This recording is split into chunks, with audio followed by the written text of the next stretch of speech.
في وحدة مرشحة بالحزب الجمهوري بولاية تكساس بأمريكا حرقت المصحف، واسمها فالتينا جوميز، أمريكية من أصول كولومبية. المهم وبلا نكتر حكي، هي المخلوقة بتكره المسلمين وبتكره شيء اسمه إسلام من ورا الفيديوهات اللي أنا شفت لها إياهم، ومن ورا كمان فيديو وهي عم تحرق المصحف.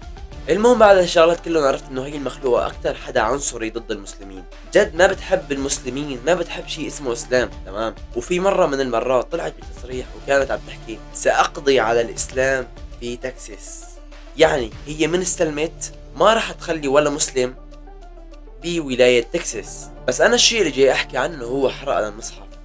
جد يا اخوان، انا لما شفت الفيديو قسما بالله هيك قلبي من جوا احترق حرق. يعني بتعرفوا انتم شلون هذا الاحساس انه شلون هي عم تحرق المصحف قدامنا نحن، ومثل ما بتعرفوا يعني نحن عم نشوف هذا الفيديو عن طريق الانترنت، ما بنحسن نعمل شيء ابدا ابدا. بس في شغله انا حاب احكي لكم اياها، ان الله يمهل ولا يهمل. وفي كمان شغله، هلا هي حرقت المصحف تمام، بكره بس تموت شلون راح تواجه رب العالمين؟ عجب ايش راح يصير فيها؟ هلا هي ما لها حاسه واخذ كل شيء طبيعي، بس بكره بس تموت. الله لا يروينا يا رب، الله لا يروينا. خلونا نشوف الفيديو مع بعض. أعلنت الحرب على الإسلام والمسلمين وقامت بحرق المصحف. فالنتينا غوميز فتاة أمريكية من أصول كولومبية ومرشحة الحزب الجمهوري لعضوية الكونغرس في ولاية تكساس، اشتهرت بعدائها الشديد للمسلمين وتبني مواقفا شديدة التطرف. غوميز نشرت فيديو حرق المصحف على حسابها في منصة إكس، وأرفقته بتغريدة تقول فيها: سأقضي على الإسلام في تكساس وليكن الله في عوني.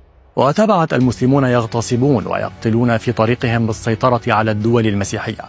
يذكر أن فالنتينا غوميز ترشحت عن الحزب الجمهوري لمنصب سكرتيرة ولاية ميسوري، وخسرت في الانتخابات التمهيدية إذ حصلت على 7.5% من الأصوات. مثل ما سمعتوا يا اخوان الكلام اللي صارت تحكيه هي، او تصريحاتها يعني، والشيء اللي سوته داخل هذا الفيديو انه حرقت المصحف. لكن المشكلة نحن بس لو يطلع شيء بايدنا كنا رحنا سويناه تمام، بس لما الشيء ما بيطلع بايدنا لا تخافوا، هذا الشيء اللي هي سوته ما راح يروح هيك يعني على الفاضي، ما راح يروح انه هيك هباء منثورا، تمام. بس الشيء اللي انا حاب احكيه انه هي بس شي تموت يا الله ايش بده يصير فيها. هلا طبعا طلوا علي، انا ما بعرف انه ايش بده يصير فيها يعني، بس انه كانسان وكهيك انا عم فكر بهذا الشيء تمام. حرقة المصحف. راح اسمعكم شيء من القرآن الكريم بصوتي، وبدي منكم تعطوني رأيكم بصوتي تحت بالتعليقات، وكمان افهموا هي الآية اللي الله بدي أقرأ لكم إياها. يوم يتذكر الإنسان ما سعى وبرزت الجحيم لمن يرى فأما من طغى وآثر الحياة الدنيا فإن الجحيم هي المأوى وأما من خاف مقام ربه ونهى النفس عن الهوى فإن الجنة هي المأوى. هلا يمكن أكون أخطأت بالتلاوة ما بعرف بس إنه يعني حبيت هيك أسمعكم صوتي بقراءة القرآن كمان ضمن هذا الفيديو، وكمان بدي منكم تفهموا هي الآية يعني إيش شو عم تحكي، وإذا فهمتوا اكتبوا لي تحت بالتعليقات ايش شو كانت بتحكي هي الآية. قبل ما انهي الفيديو بس هيك حاب احكي عن شغلة حابب اسويها بالفيديو الجاي او بالفيديو اللي بعده او يعني بهالفيديوهات القادمة، تمام. حابب اعمل فيديو مواقف المتابعين المحرجة، يعني انه كل واحد فيكم يكتب لي تحت بالتعليقات ايش صاير معه هيك موقف محرج، يكون موقف محرج كتير كتير، تمام. وراح اطالع تعليقكم عندي بالقناة وراح نعمل عليها ردة فعل سوا. وكمان شغلة، ان شاء الله يا رب بدي اغير هذا الديكور كله، لاني عن جد يعني انا يعني مليت منه، انا شخصيا مليت منه، تمام. وهيك حاب اعمل فكرة ديكور حلو كتير كتير، ديكور متواضع وما اشو شي يعني ان شاء الله.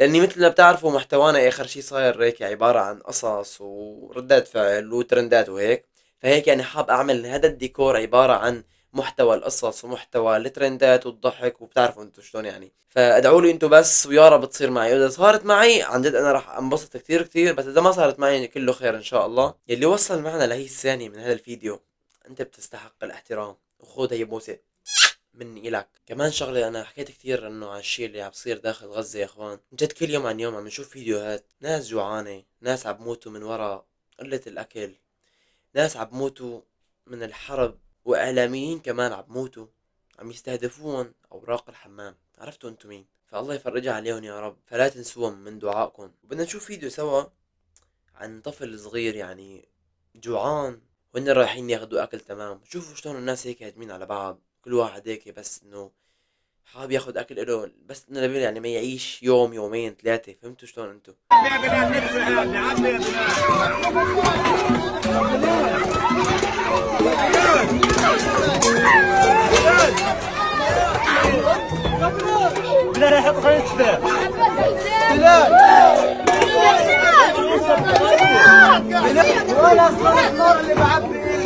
جد شي محزن كتير كتير. ولما نشوف هيك فيديوهات والله العظيم ما بعرف اذا انتو كمان هيك يعني بتتأثروا بهذا الشي.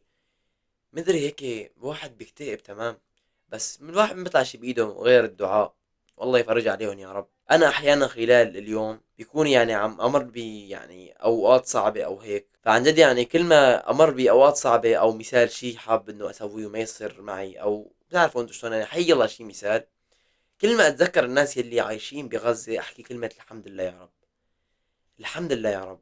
هيك كان فيديو اليوم. لا تنسوا الاشتراك بالقناة، ولا تنسوا كمان يا اخوان توصلوا للفيديو 50 لايك، ولا تنسوا كمان تفعيل زر الجرس. كان معكم اخوكم صالح، في امان الله. السلام عليكم ورحمة الله تعالى وبركاته.